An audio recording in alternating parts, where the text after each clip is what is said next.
L'autre était-tu regardable ou? Bonjour. Le changement d'attitude de l'administration américaine envers le Canada a généré des réactions sévères de la part des autorités canadiennes.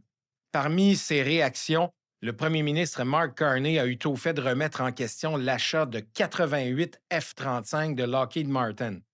Devant cette décision, Saab, le constructeur suédois du Jazz Gripen E, a annoncé qu'il souhaitait que le Canada reconsidère ses chasseurs et a bonifié l'offre en proposant non seulement de les construire au Canada, faisant ainsi miroiter quelques 10 000 emplois, mais a également proposé de céder la propriété intellectuelle du Gripen E au Canada, ce qui signifie qu'il s'engage à transférer la technologie et le savoir-faire nécessaires pour que des entreprises canadiennes puissent construire, maintenir et potentiellement développer l'avion.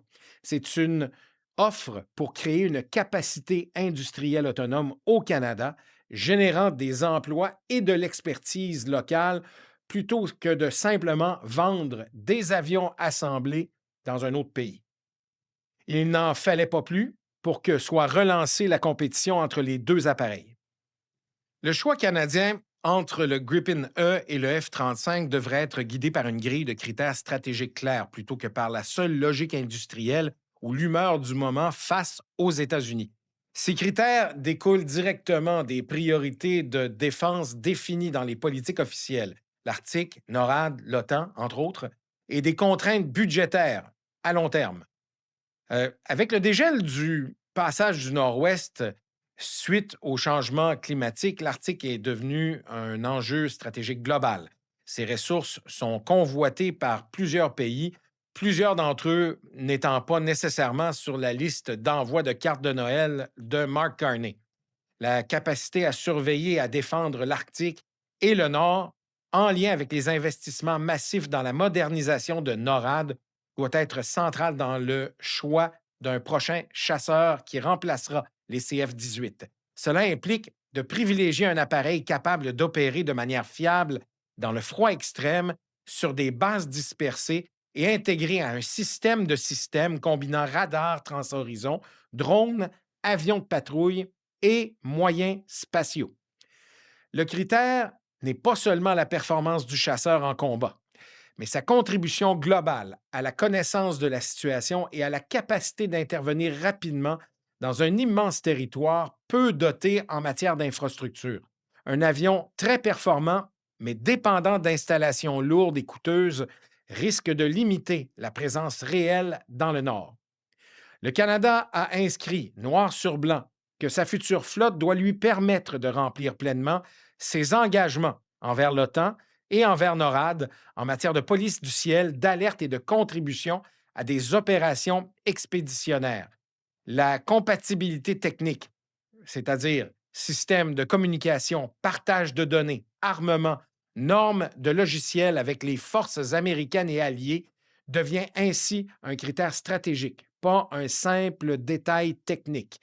Dans un environnement où une part croissante des missions alliées repose sur des avions furtifs et fortement connectés, la question est de savoir si le Canada veut être au cœur de ce dispositif ou accepter un rôle plus périphérique.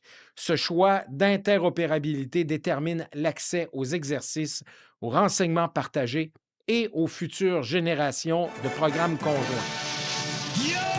Le coût d'acquisition compte, mais c'est surtout la soutenabilité sur 30 à 40 ans qui est stratégique. Coût à l'heure de vol, si vous voulez, infrastructure, mise à niveau de l'appareil et vulnérabilité aux hausses de coûts.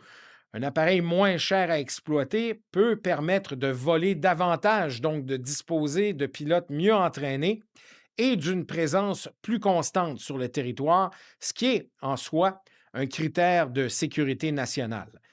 La politique de défense récente insiste sur la nécessité de concilier ambition accrue, notamment à cause de l'Arctique et du rôle que le Canada doit jouer dans NORAD, des nouveaux moyens maritimes et aériens, avec des finances publiques aux ressources limitées, il faut le dire.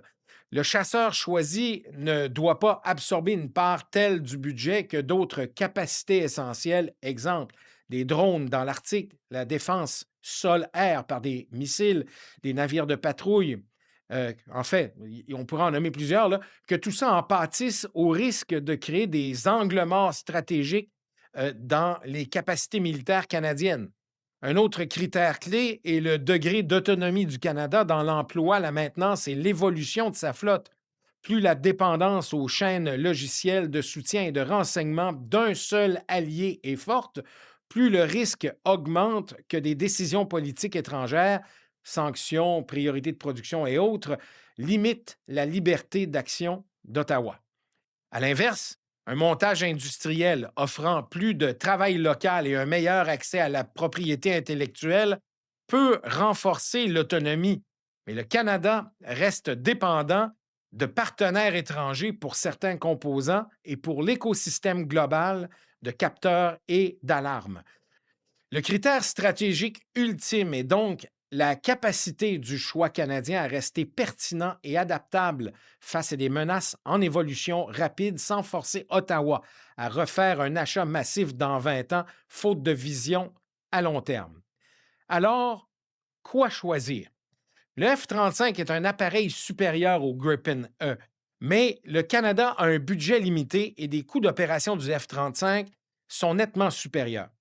Le Gripen, quant à lui, est de loin le meilleur appareil de type quatrième génération et demie.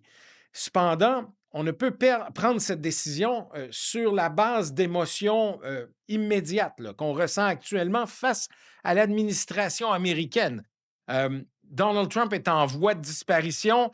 Son genre de politique, peut-être un peu moins, mais enfin, on peut le souhaiter. Il y aura, on le souhaite également, un retour à une certaine normale dans un avenir rapproché. En termes simples, comme je l'ai dit tout à l'heure, on ne peut pas prendre une décision stratégique aussi importante, une décision qui aura des impacts pendant très longtemps sur la base d'une situation chaotique temporaire. Le Canada aura certainement à participer à des opérations militaires avec l'armée américaine dans le futur. Il est donc important de prioriser à la fois une solution qui permettrait au pays de projeter sa force militaire et d'affirmer sa souveraineté territoriale sur l'Arctique, tout en garantissant un niveau d'interopérabilité avec les forces américaines. La solution?